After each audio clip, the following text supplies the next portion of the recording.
What flag theory for me is basically limiting your dependency on any one particular state. We're trying to take control back by self-custodying. We are taking assets away from a centralized entity and educating ourselves on how we can have this radical ownership. Well, same goes for your citizenship. If you're born in one country, you only have one citizenship, the country basically has monopoly over you. And only 3% of people actually live outside of the country of their birth, which makes it 97% monopoly over you. And just this amount of dependency we have on our home country is painful because three-letter agency targeting you directly, you have nothing to do. A 6102 on Bitcoin, you have nothing to do. Civil unrest, you have nowhere to go. Or your country gets involved in a geopolitical instability and decides to go to war and you don't sign up for it, well, what else are you gonna do? So just having this another country to call home is just your geopolitical hedge against your home country's government, against government overreach, etc. So that's how I started Plan B Passport. I was already a Bitcoiner, and I just kept talking how everybody needs a second passport. I did not have a company. I was not selling anything. I was just truly passionate about the fact that you can't put all your eggs in one basket. You can't have one citizenship. As a Bitcoiner, you must have a hedge in place.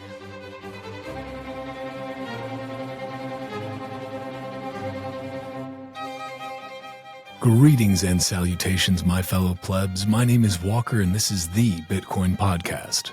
Bitcoin continues to create new blocks every 10 minutes, and the value of one Bitcoin is still one Bitcoin. If you are listening to this right now, remember, you are still early.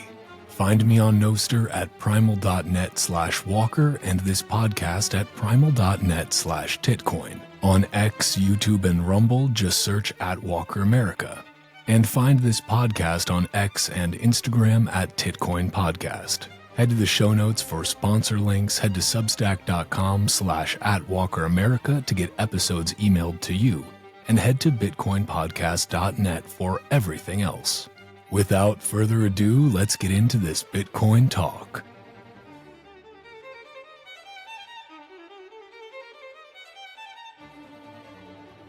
Well, Katie, welcome. Glad we were finally able to do this. It's good to have you on the show on another fucking Bitcoin podcast. Appreciate being here.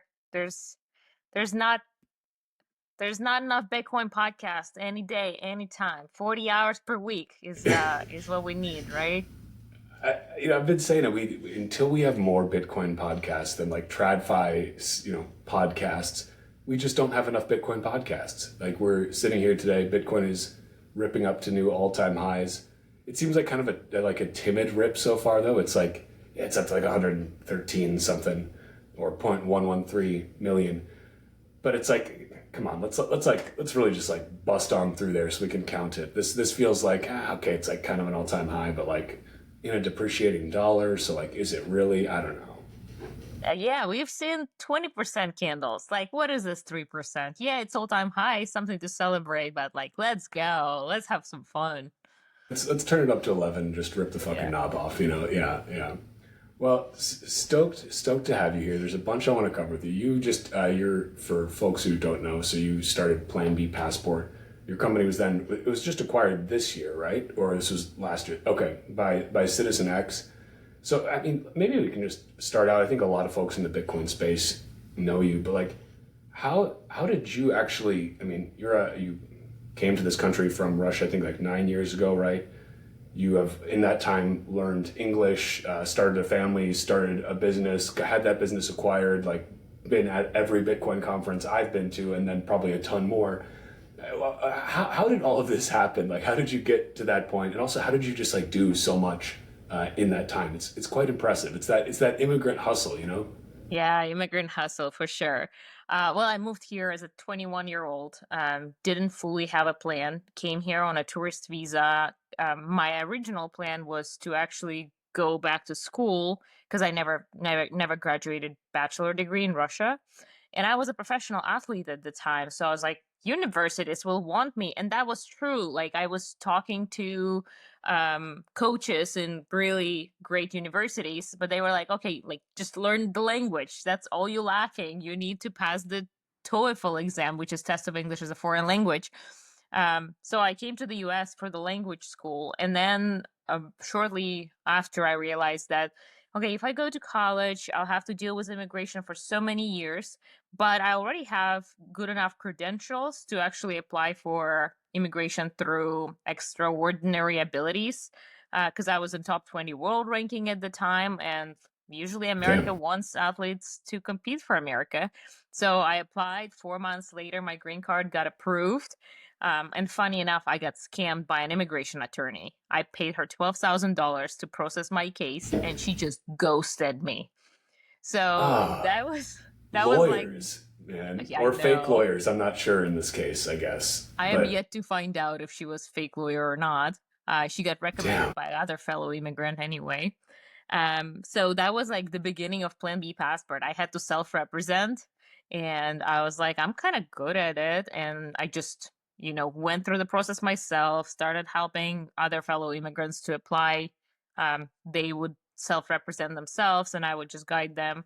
And it was truly just me trying to, get my paperwork done here in the US. And then shortly after, I always knew that I would be entrepreneur. Like growing up in post-Soviet world, that was the only way to make it. I was raised to be entrepreneur. Like at the age of 9, I was starting my tiny little businesses, going to like country music festivals, selling little things. That's how I made my first $1,000 at the age of 9, and that's how I got my first sailboat to get into the state team. And then the next year I got into national team. So it's just it's like the Damn. snowball of, yeah, I got a new boat. I was able to get in the state team. Then I got into national team. That national team actually got me a green card in the US afterwards. And it's just butterfly effect, how a small wing of a butterfly causing a full typhoon on the other side of the world. Like small little details in my life as a Russian child brought me here to be a Bitcoiner and selling passports for the last 6 years. It's pretty wild.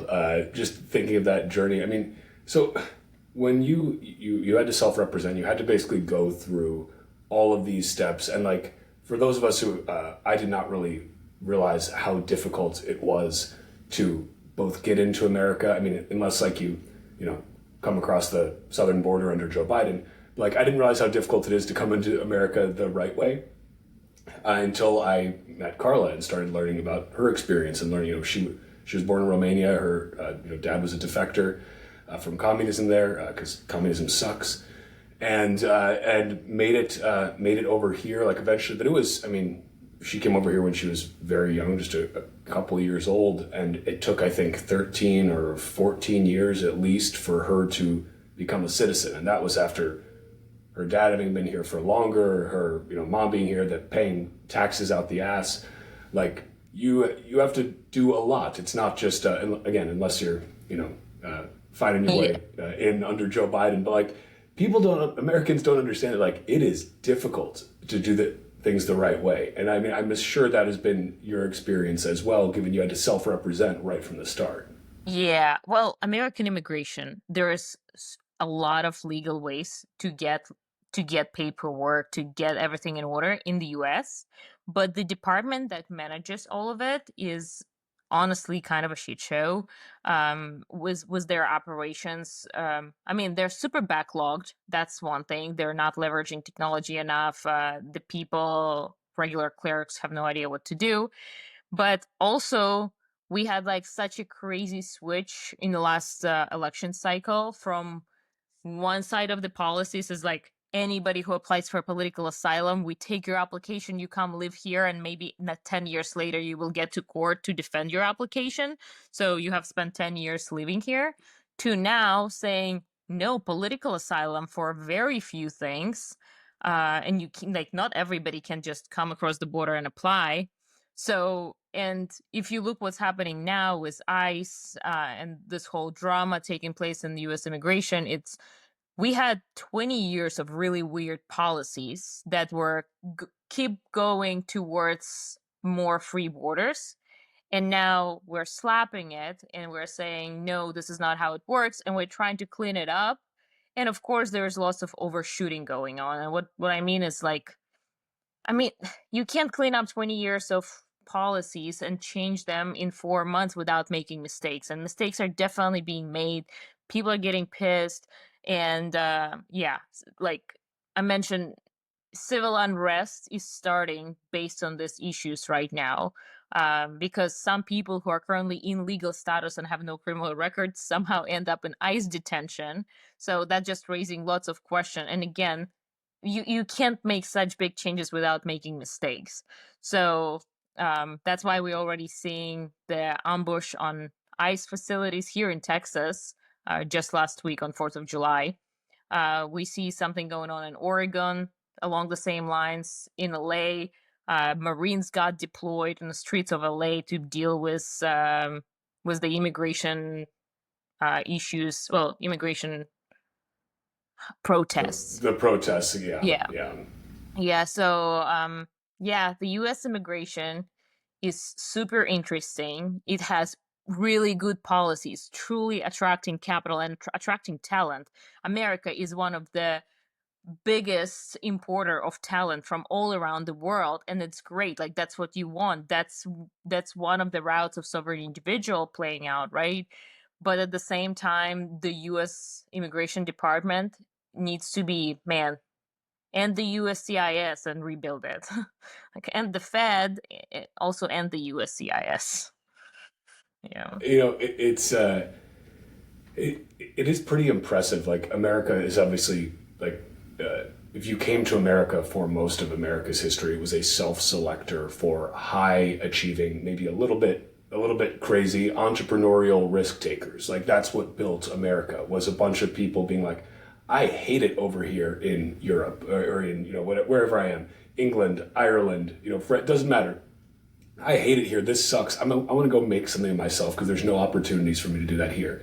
And you can do that. And that's self-selection for risk takers, for people that are going to be, again, not, they're breaking the mold usually, is what has made America so great. And like, it should continue. Like you want that to continue. You want to attract the best people to your country.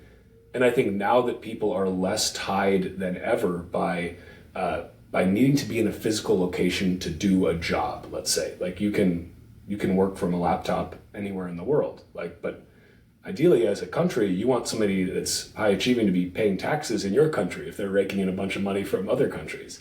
So maybe we can like take a little step back. Can we talk about Plan B passport? Obviously your company is now acquired by CitizenX, you're part of CitizenX, but like that basic idea and something that you've talked about a lot as like having your Plan B, but also this flag theory. Can you get into that a little bit? Like what that means? Why should people care about that? Yeah.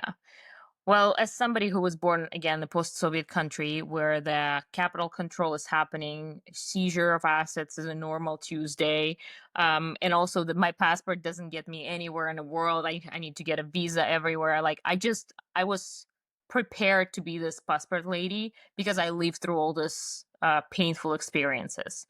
But what flag theory for me is basically limiting your dependency on any one particular state, right? We're trying to take control back by self-custodying. We are taking assets away from a centralized entity and educating ourselves on how we can have this radical ownership.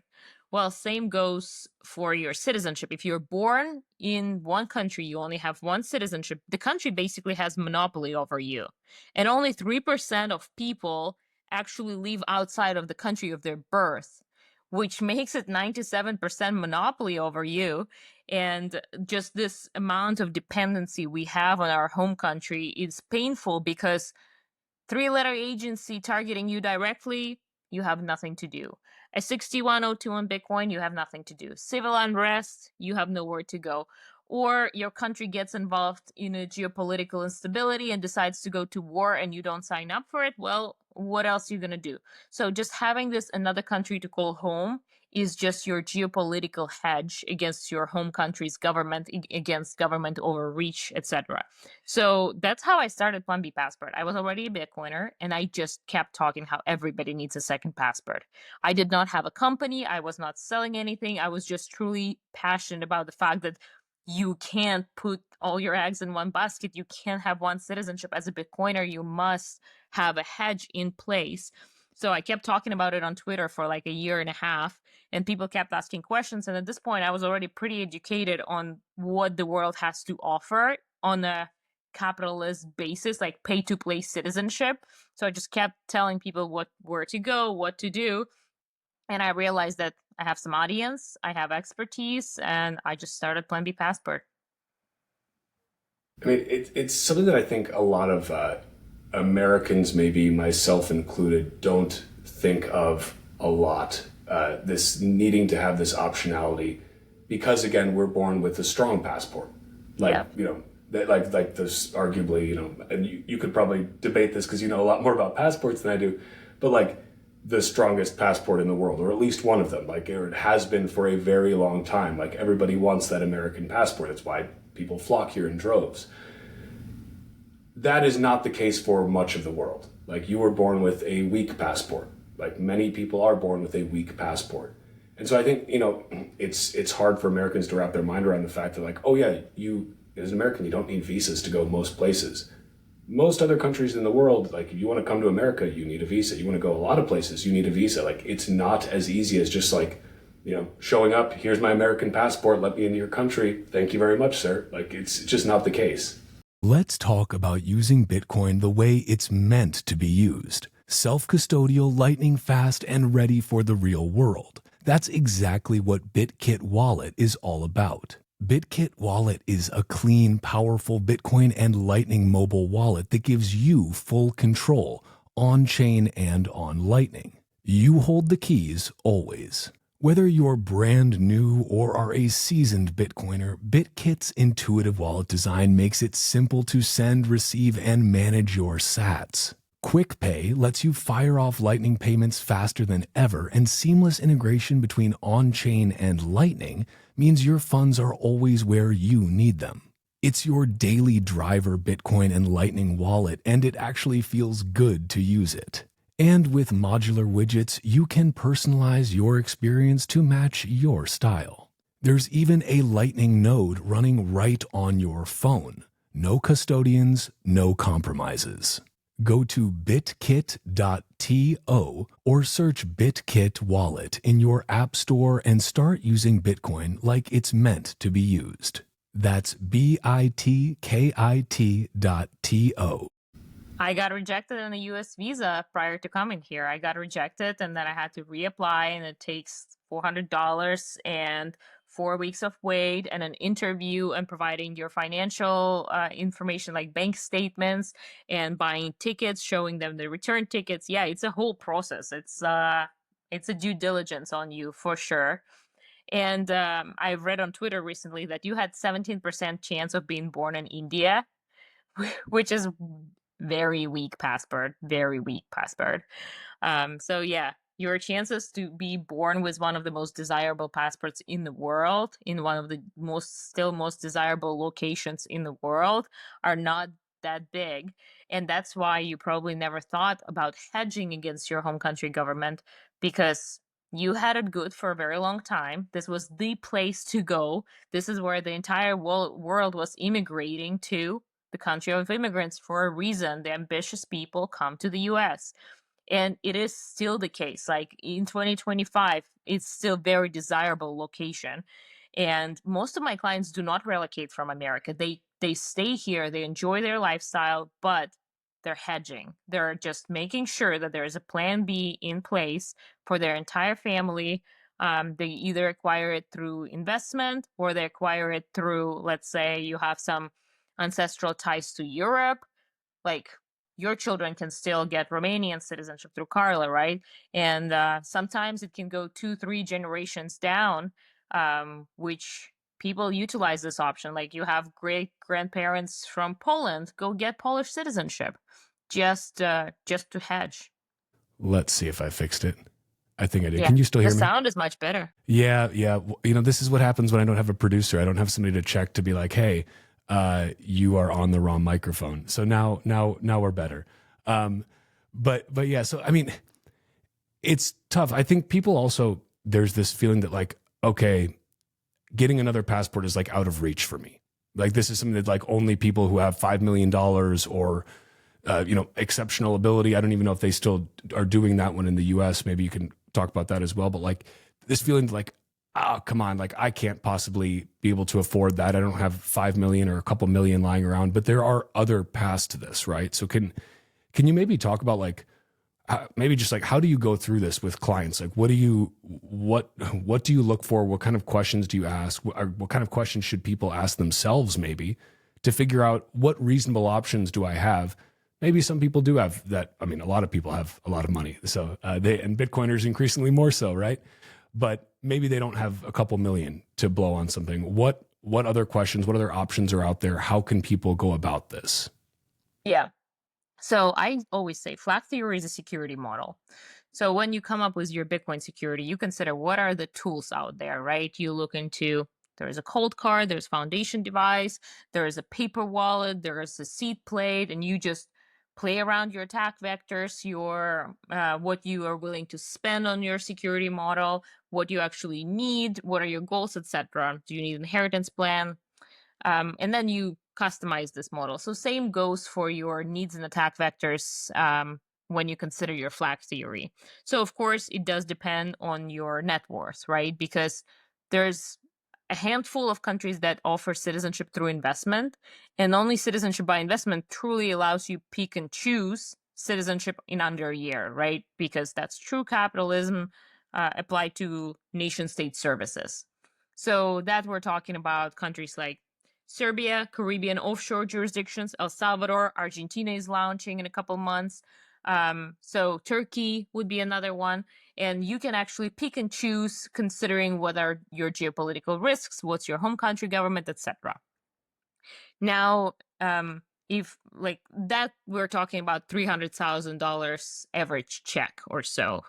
I'd even say even more so, closer to 400 on average. And is that for like either investment or in those cases like direct payment like to that government in question?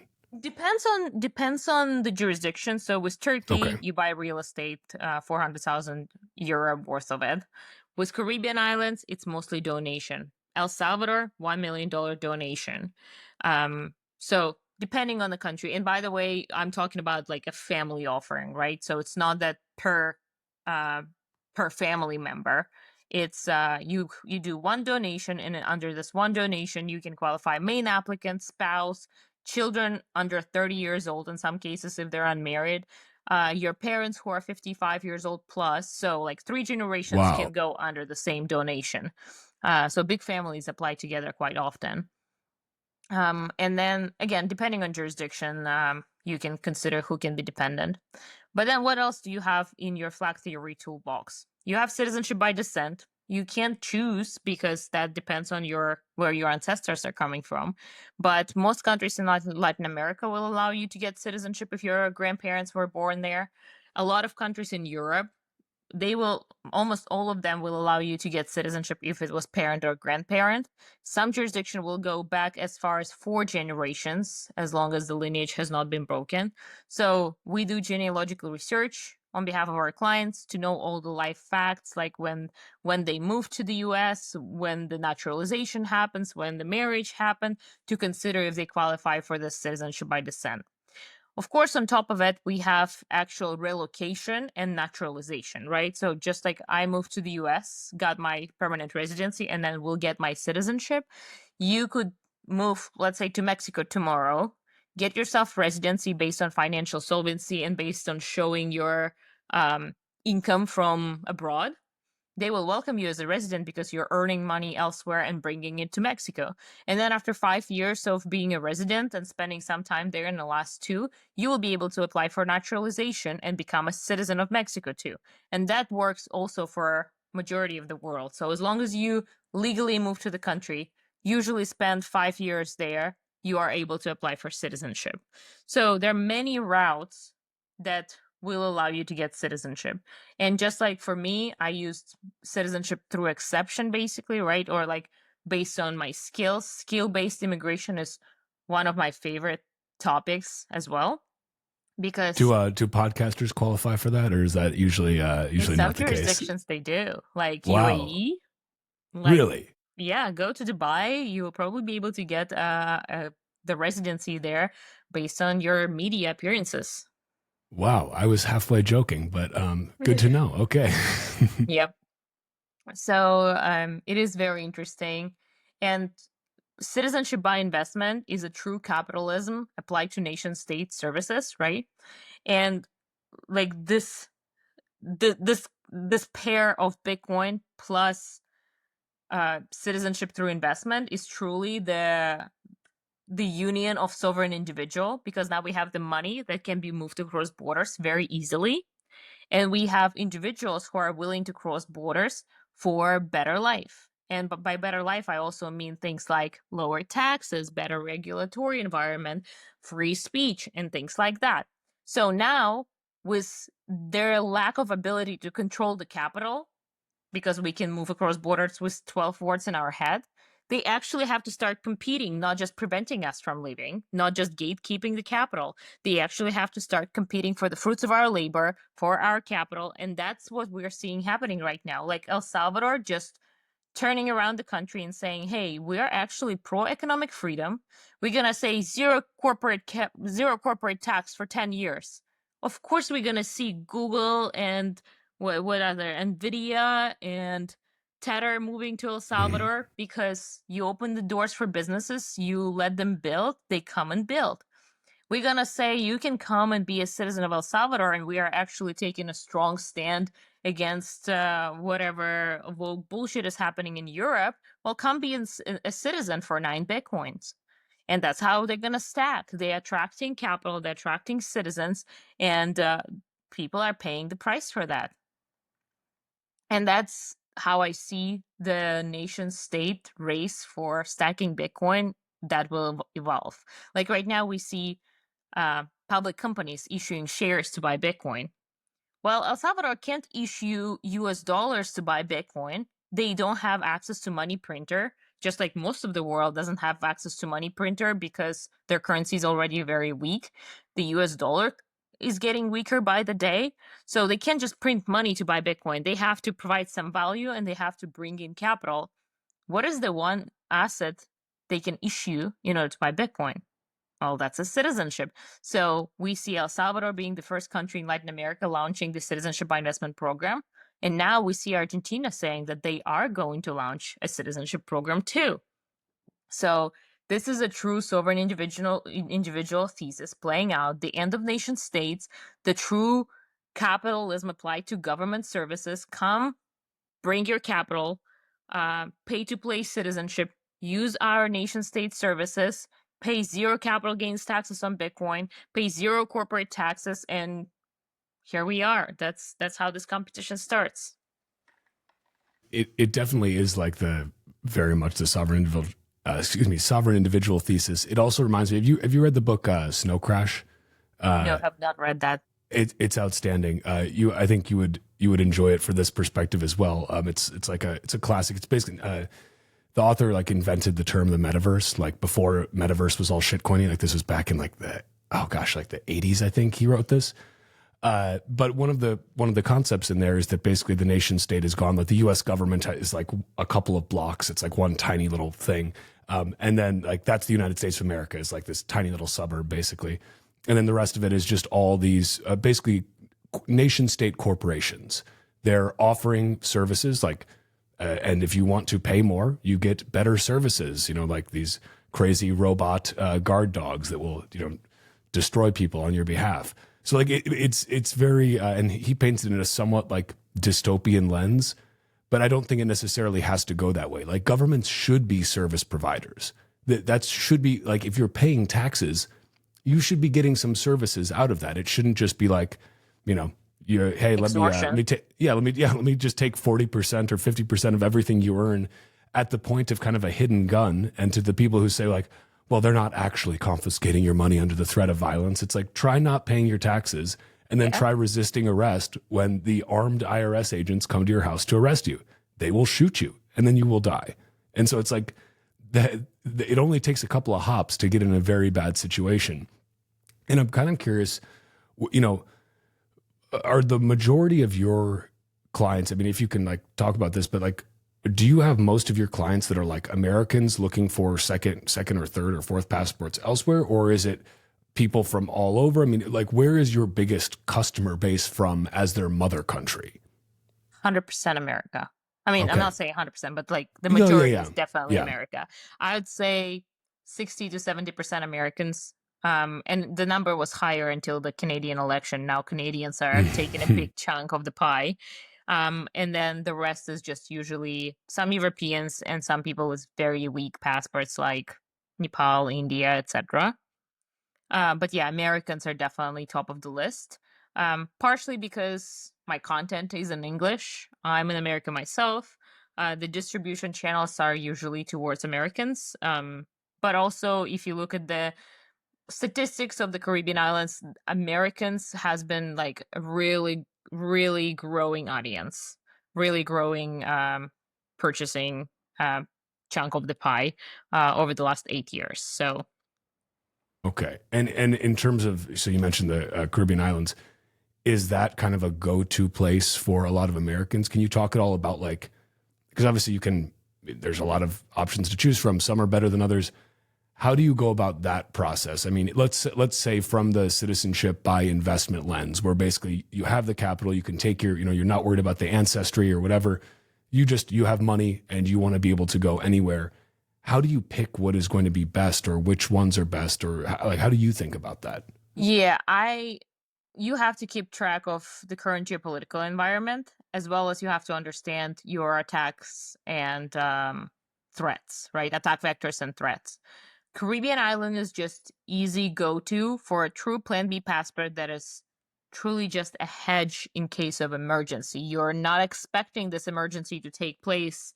You are not considering the very specific path where the emergency is going to come from. You just civil unrest, geopolitical instability, offshore jurisdiction, 2 hours flight from Miami, you get St. Kitts Antigua passport, you're good. 300 grand for your entire family. In under a year, you get the citizenship. Now, if we start looking into what's happening in the geopolitics, there are two parts of the world that I'm truly bullish on. It's Balkans and Latin America right now, simply because they don't seem to get into this whole agenda of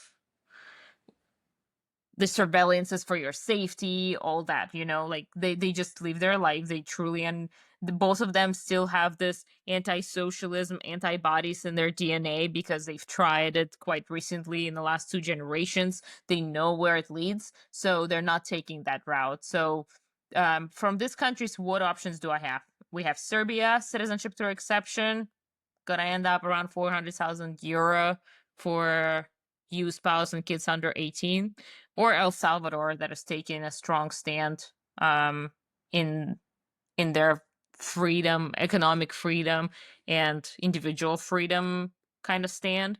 So that's $1 million for you, spouse, and kids under 18. Now we also have Turkey, and with Turkey, it's like a layer of cultural and religious protection there. So if you think that you are part of a group that will specifically be targeted by US government because of your cultural belief, Turkey probably could be a good hedge for you. So usually we just brainstorm together with the client just like that. Consider the net worth, consider what amount of money you're willing to spend. What's your timeline? Like, do you need passport in 2 months? Well, you have one option, which is El Salvador. Do you They need can move that passport? quickly. They can, their due diligence, like they leverage technology. They're Wow. they're the most advanced citizenship program in the world right now because they can get you a citizenship in 2 months, while Caribbean islands 12 months right now. Wow. Yeah, Sorry, I didn't so mean to interrupt. That just blew my mind that like any government could move that fast. yeah.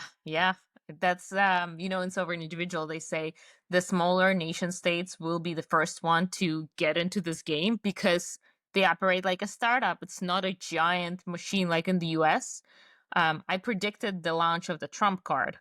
Like, out of blue, I decided to tweet. I never tweet predictions for Immigration World. I just said EB5 investment-based program will be shut down because it's full of fraud. There will be a new program that is going to cost $5 million, straight pass to citizenship if you want, in under 6 months. And I just tweeted it, and some immigration professionals, specifically lawyer type people, were like, Katie, this will never happen. Well, 2 weeks later, Trump announces the gold card, or a Trump card, with precisely $5 million price check, straight pass to citizenship if you want, under 6 months. And I was like, I have receipts, motherfuckers. You look through your lawyer lens into your paperwork while I shitpost on Twitter, and I actually understand the trends that are taking place in the world. So, but it's been what they've been saying, 2 weeks until gold card, and it's been months because they have to go through this entire regulatory machine that barely moves. So yeah, that's much tougher task. So, okay, so those are some of the options as far as investment goes. What about some of this, like the ancestor, citizenship by descent or ancestry, or however it's classified? Like, are there actually still like fairly easy, or not easy? Are there a number of ways that you can do that, depending on, like, you know, if you gave your DNA to 23andMe, for example, which, you know, maybe it might have been a bad idea. But like, can you like take that report to a certain country, or do you need to have like some sort of genealogy? Like, you need to go to the local record, you know, get the local records and stuff. Like, how deep does that go? Gotta be a paper trail. So Okay. It's not based on DNA. We actually collect your birth certificate, your passport, right? Your ancestor in line, which is the ancestor that connects you from you to the anchor ancestor born in the country. For this person, we need birth certificate, marriage certificate, death certificate, if applicable. For the next ancestor in line, same things. And for the anchor ancestor, the person who was born in another country, birth records, travel records to the US, naturalization records in the US or Canada. And we show this entire paper trail. So that's a bureaucratic nightmare because, like, think about early 1900s or end of 1800s. Like, there was no digital records of anything. There still barely exist, and you have to go into local archives or sometimes local church to find those records. So we try to make it as white glove service as possible, but it is a complete bureaucratic nightmare. So it may take up to 3 years, and we may be 100% sure that you qualify, and then spend 8 months going through every archival record in the entire country and still not find records of your ancestors, simply because, let's say, they were Jewish and they burned everything because they were afraid of Nazis. So it's difficult. If you qualify, you must try to get that citizenship. Like, it's a no-brainer. Citizenship through descent must be approached by everybody who is qualified. Because it's a very strong passport. It's not citizenship through investment. It's gonna cost you around $25,000. But you just have to do that, because then you can also keep this nationality running in your family for your kids, for your grandkids, and just keep passing it down next generations. That's a legacy. I see citizenship as a very strong new asset class, and guess what? There's no inheritance tax on citizenship, so keep passing it down as your legacy. Yeah. Do you question that? Do you still have to like take you know, like language and history tests for a descent based pass or citizenship? Very few countries require it. Like Hungary would be one of them. Slovenia would be another one, but other countries do not require language exam. Citizenship through descent is just you're going through a path of claiming something that you're already eligible for, right? Basically, in most of the scenarios, they say that you were born Italian, you just never claimed it. And sometimes I will like talk to a French consulate and be like, hey, my grandfather was born in France. I just want to clarify that I qualify. Can I apply for my French citizenship? and then the French manner that will come back and tell me, you're either born French or you're not born French. There's not qualifying or applying for it. And I'm like, thank you for being helpful, Mr. Consular Clerk. Like, you know exactly what I'm talking about. But yeah, they Uh, that, very that, French.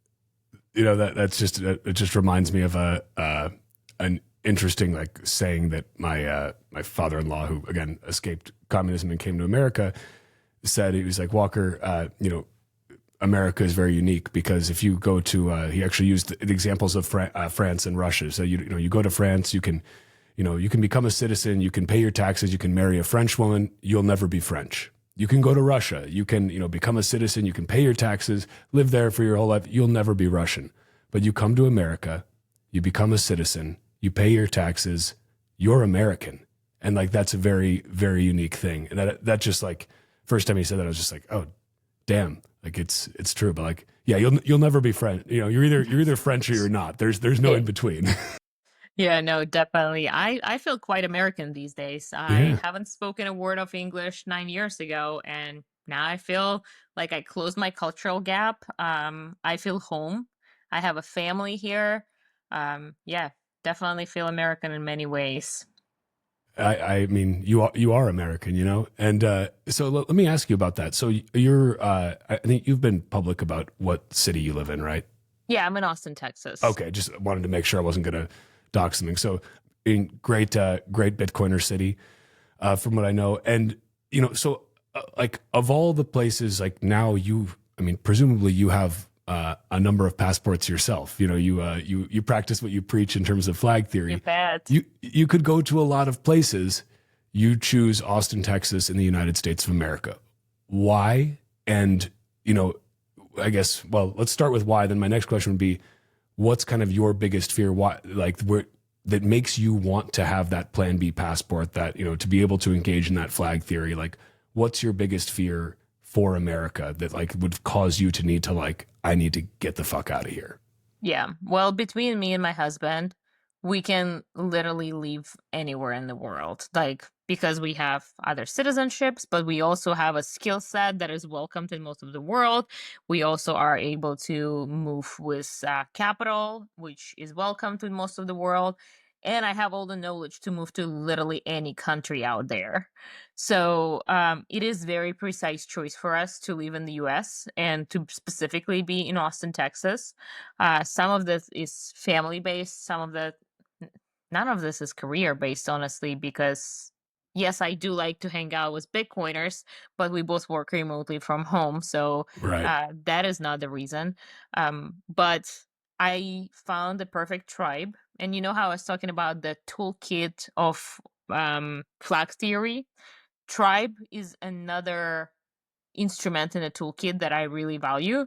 Like being surrounded by the community of individuals that have the same principles and values is really important for me, partially because I'm having kids. I need to make sure that my kids hang out with kids of other parents who are on the same page. I don't want to like go to friend's house and catch my kid eating absolute junk everywhere and just being exposed to all kinds of chemicals. Like there are certain things that I want for my children, and I need to also make, and for myself. So I need to make sure that I'm surrounded by a very similar people, and I have beautiful sisterhood here. Literally every single friend in my friend group is currently pregnant, so That's we're all in the amazing. same stage of life. That's been beautiful. Our husbands are all into Bitcoin and smoking cigars together. Our kids are all the same age, and that's been definitely beautiful. Um, Weather-wise, well, we travel, so for the majority of the year, we love the climate here. We love being able to get sun exposure daily. We get lots of that. So yeah, it's a lot of thinking went into that to choose Austin, Texas, and right now it gave me everything I need. Good alternative medical system with home birthing, good traditional medical system because I do have a child with medical needs, good Bitcoiner community to be exposed to great people and for our kids to hang out together and then be homeschooled together later on, um, near proximity to my in-laws. they've been great. They moved. I was really blessed with my in-laws, and they recently moved to Austin, Texas as well. And just I don't know. We put a lot of thought into that, and we ended up in Austin, Texas. I mean, you certainly sell it pretty well. So then with that, what is your kind of biggest fear? Like, obviously you immigrated from a country that has gone through some extreme fucking shit. And not that there hasn't been extreme shit here, but the U.S. has been we didn't have an Iron Curtain come down. You know what I mean? So like, it's a different level. So what is your biggest fear, I guess, living here now in America, loving where you're at? What would cause you to leave? What do you fear? Zero tolerance to violence directed, like actually being near my family. So civil unrest starts happening, I have no place in it. Geopolitical instability. I am not part of the vote harder group. I'm not part of the I'm going to stay and fight for their principles. No, I have my own principles for my family. I'm not willing to take part in their war, because I do believe that every war in the world started not by citizens, but by the elites, forcing citizens to go and put their blood on the line. Zero interest. And then 6102 on Bitcoin. We have all this SBR starting everywhere. Well, what if one day American government decides that they've gotten pretty good at custodying Bitcoin? How about they custody it for all the citizens now? For our safety, of course. Yeah, for our safety, of course. So zero tolerance for this capital control. But I'm also in Texas, which means that if airports are closed, things are shut down. I'm near border. I drive down the border. I get on a damn sailboat in Galveston and I sail down, and nobody can stop me because I can do that. So the strategic positioning of being not landlocked and just being able to get out has also been important to me. That's why I've been mostly between Florida and Texas. Okay. No, I mean, given that you are a sailor, that's a pretty smart move to be. It's a good strategic positioning, let's say. No, I'm with you on that, and specifically just here on the, wars are not started by individuals. Individuals cannot wage war against each other. Individuals can fight. They can't wage war. War is waged by the state on behalf of elites. War is not waged on behalf of individuals. Individuals, are the ones who go and are snuffed out in those wars. And so that is just truly a shame. Unfortunately, I don't think we're getting away from war anytime soon, because it's just so good for business. But it's sad. I think that America is still I think that America's best days are still ahead of it. Like, I think that America, because especially in these rising generations, people are sick and tired of these forever wars. They're sick and tired of the 80-year-old politicians who just won't get out of office and won't drop dead already, or at least just go retire and enjoy all of your insider trading profits that you've been making all these years, Nancy Pelosi. Touch some grass. Seriously, yeah, go spend time with your great grandkids, which you have already because you're that ancient, you sick old fucks. Yeah. But people are tired of that and they want something different. So I think that there's a shift coming. We're also at this point right now where we're in the middle of a fourth turning, obviously. Yeah. We're also, I would argue, at this descending into this oglocracy stage or mob rule stage of this cycle theory called anacyclosis. And we're also at the end of a long-term debt cycle, if we want to go Ray Dalio's way. And we're also at the end of a fiat currency cycle, if we want to go into that. And so many things are cyclically converging right now. And it may not be pretty for a little while. And that's the thing. I think America's best days are ahead, but it's also in the short term, things could get really, really gnarly. The old system's not going to go down without a fight, and things could get really bad. So, that's kind of my fear as well. It's not the long term. Long term, I think America is going to be better than ever. It's going to take some time though, and it's not going to be good in the short term. I don't know if that's the vibe you have as well. Yeah. Bullish, but there might be a bear market, right? Right. Yeah. Um, Yeah. so Big drawdown. the cool thing is, I always say, be a prepper, not a doomer, right? Like we see all this things I that like that. are sad to imagine. Like we know things are playing out in front of our eyes, and like the black swan things are taking place. But the great thing is we recognized it early on and we put hedges in places. We already hedged very well against fiat system just collapsing.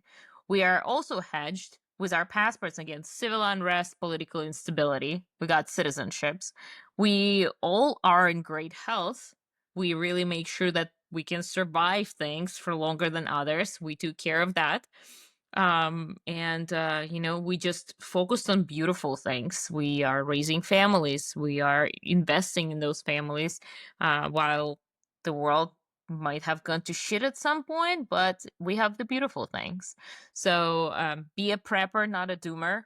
Put hedges in place, buy yourself rice and beef and passports and guns and Bitcoin, and the world is beautiful again, because you don't have to be worried about all this doomsday kind of scenario.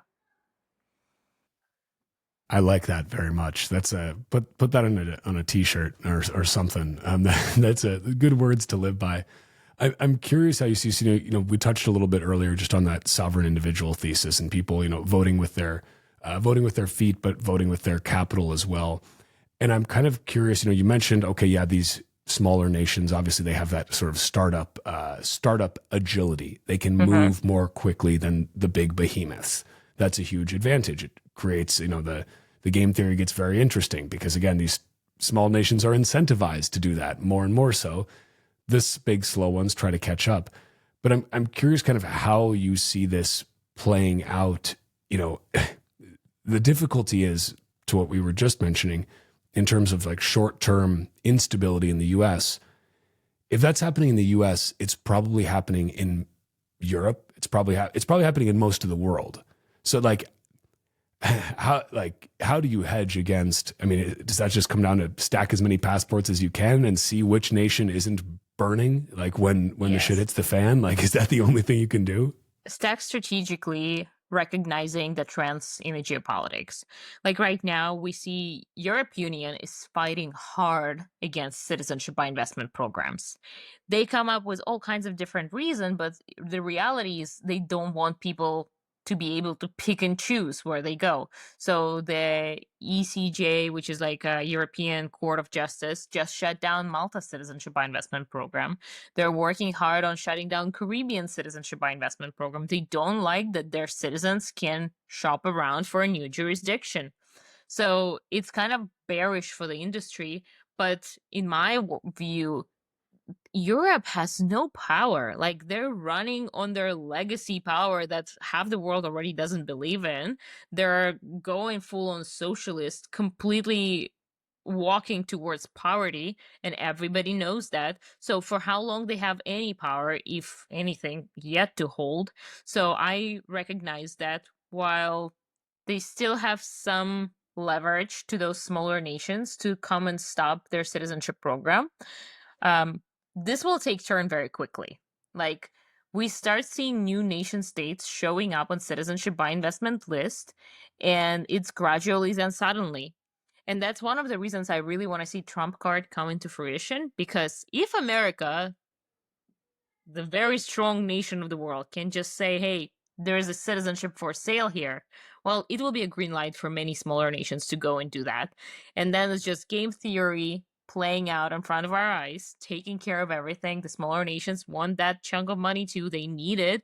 They will start providing better services. They will start attracting you with better taxes, and they will start selling you citizenship. So because of this European pressure to all the CBI countries, I am bearish very short term on the CBI world, citizenship by investment world, but I'm incredibly bullish because I know it's gradually then suddenly, and I already see this post-winter flowers come into places. And at some point the snow will melt and the garden will be beautiful, and that's what I'm seeing. So the EU is actively trying to stop EU citizens from being able to get citizenship by investment in non-EU countries. Yeah. Man, so they are literally, they're trying to close the doors to prevent capital flight is what they're trying to do. I mean, if you look I at the map, assume. yeah, there is CitizenX. You can just Google CitizenX capital exodus, and we have this life map of wealth migration, and you can see the UK is number 2 loser of capital right now. This is absolutely crazy to see. The millionaires are leaving the UK at super high rates. Same is happening in other jurisdictions, and I mean, they can try to prevent whatever, but again, it's you can't stop this. Like you can't stop this train, as Lynn Alden would say. Yeah, so this So I wanted to pull up this map here for folks to check out if they're for those watching. This is, I mean, yeah, so right there, wow. So UK is what, $131.9 billion of capital flight so far?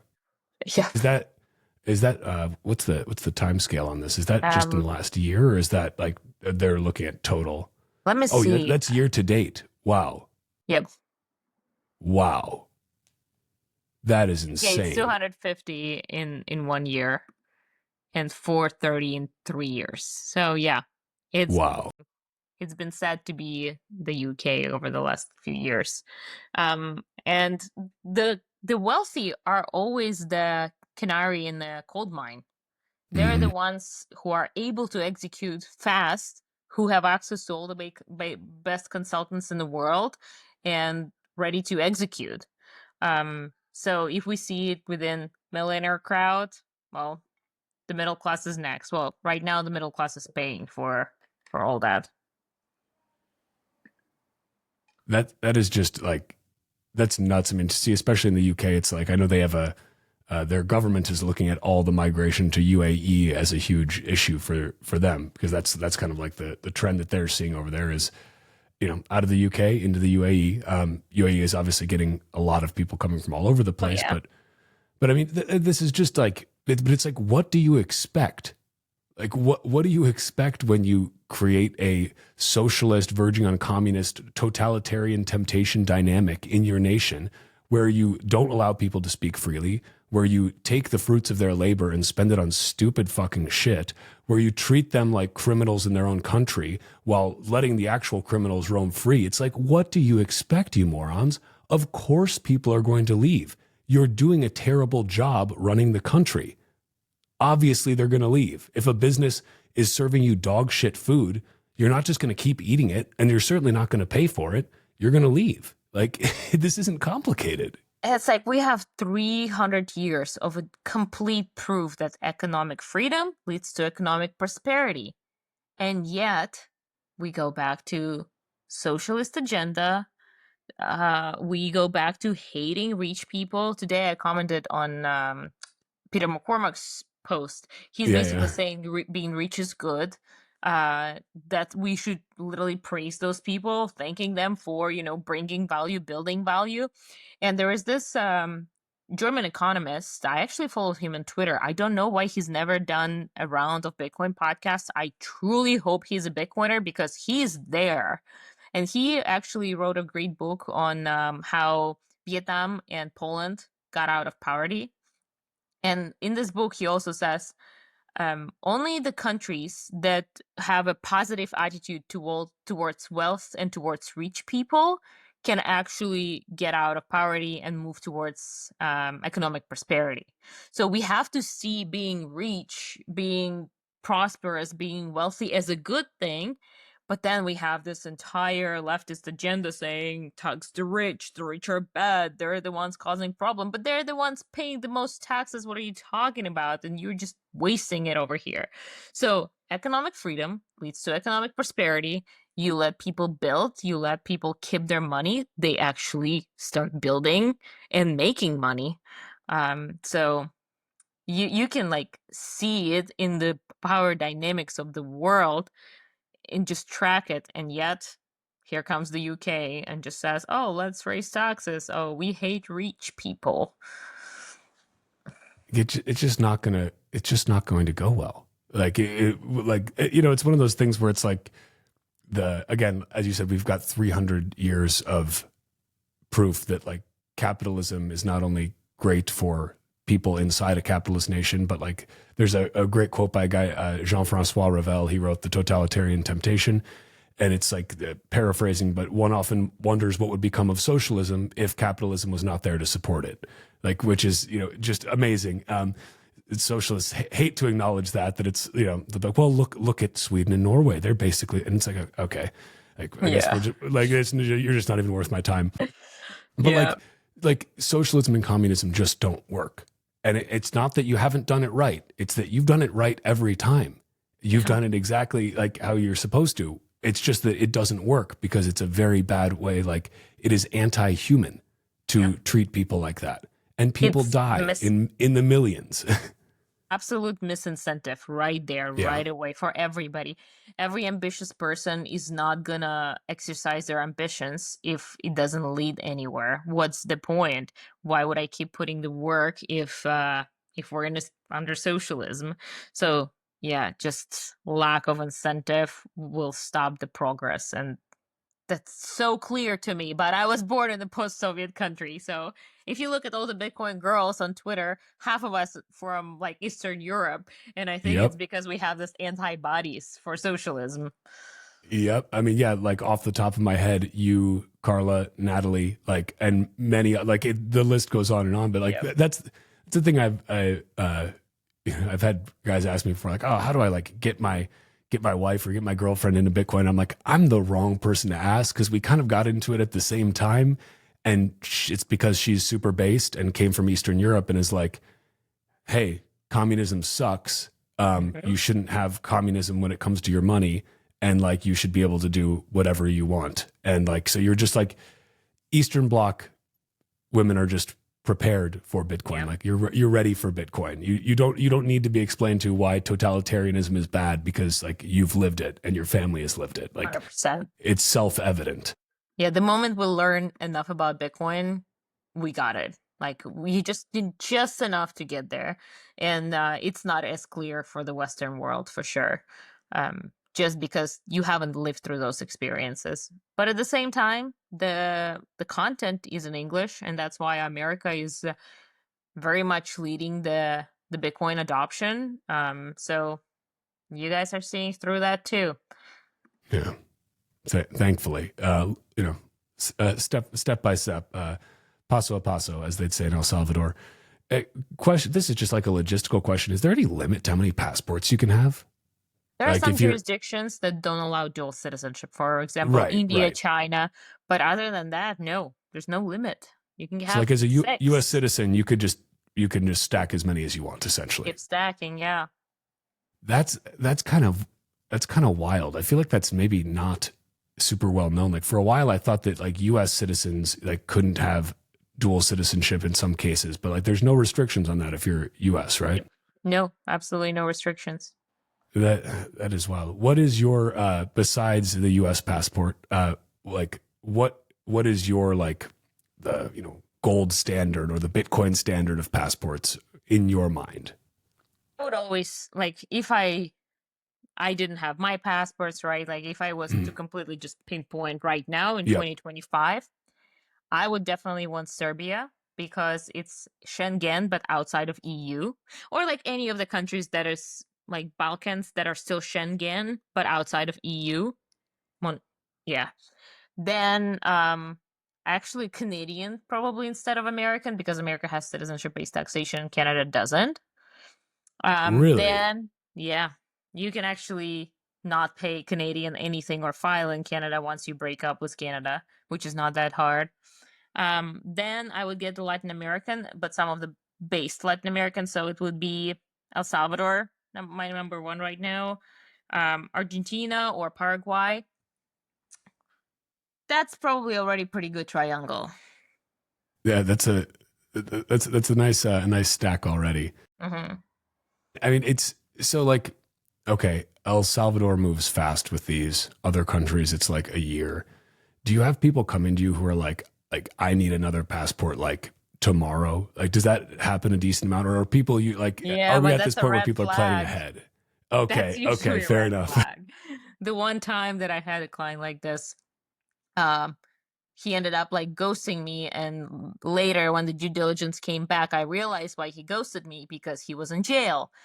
Ah, And he just forgot to mention to me a few things, but now it makes sense why he was in such a rush.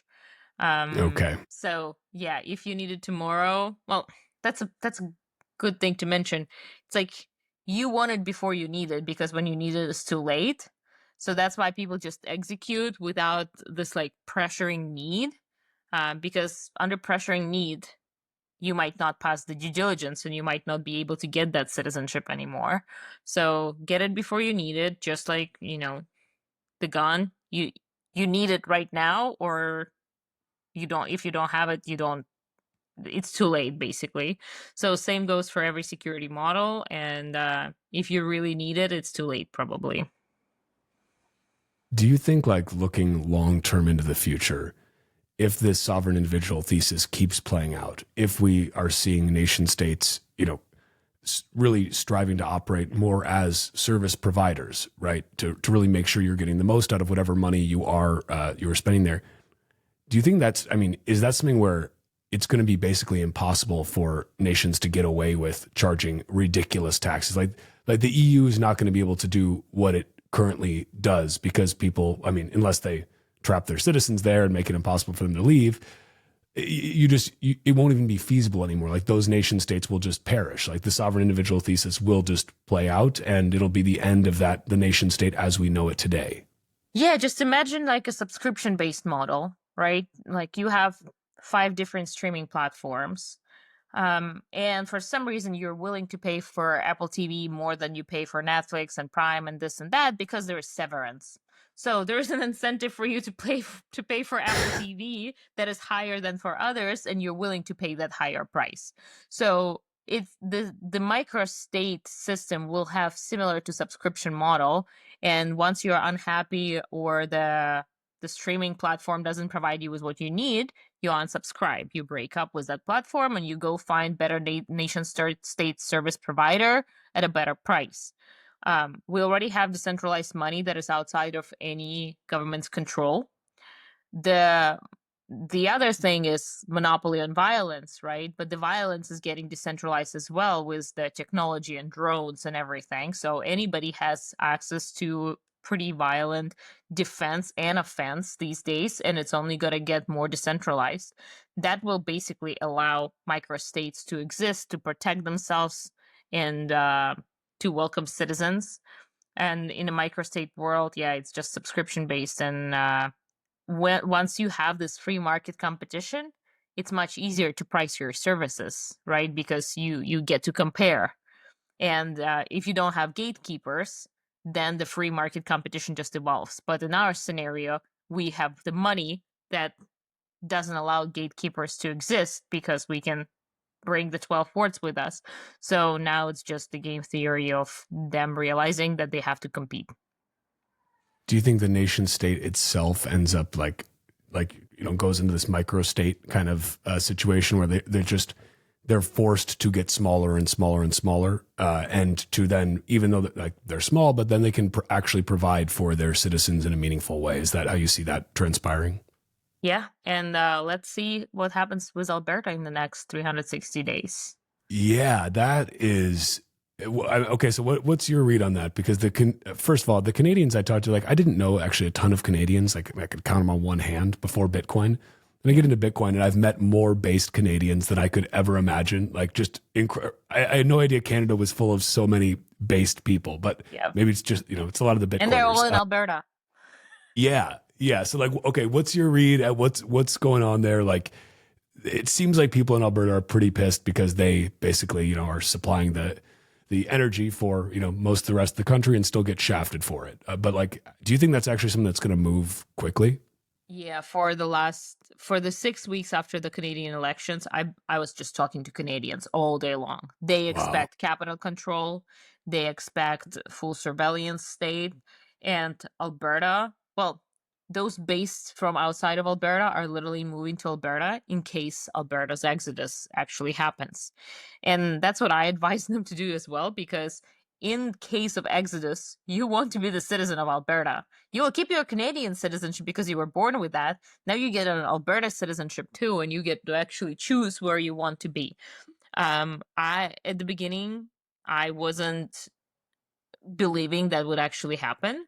But now I'm starting to think it's very possible, partially because Alberta is so independent in terms of their earnings, right? Their balance sheet, their budget, just like Texas. Texas is net positive in terms of their budget. So I think it may actually take place. Let's see. It'll be interesting to see. I definitely wanted to go in a non-violent way, which means that the US won't necessarily step in. There will be more of a monetary agreements. But let's see how it plays out. It's going to be interesting.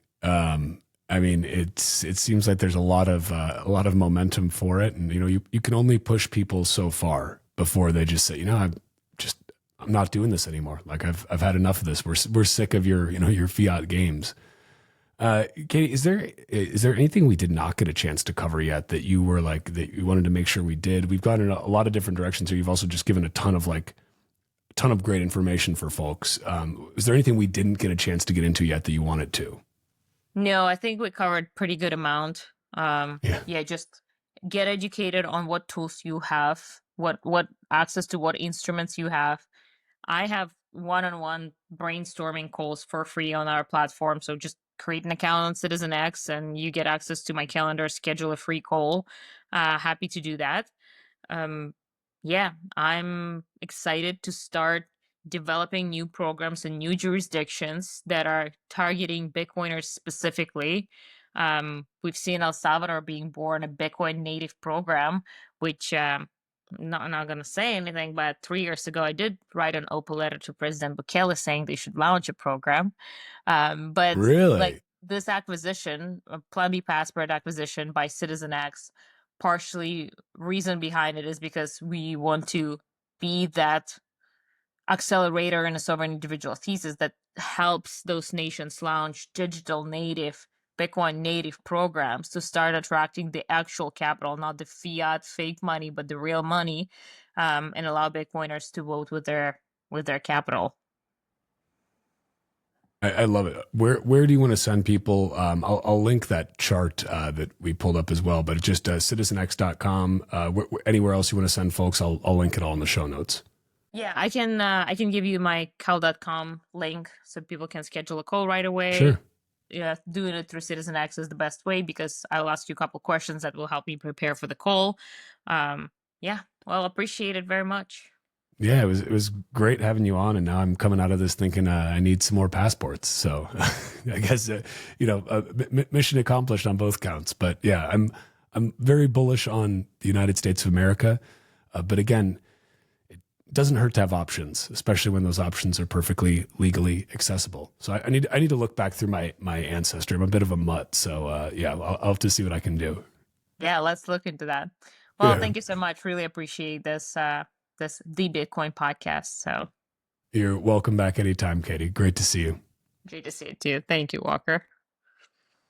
I'm just going to cut.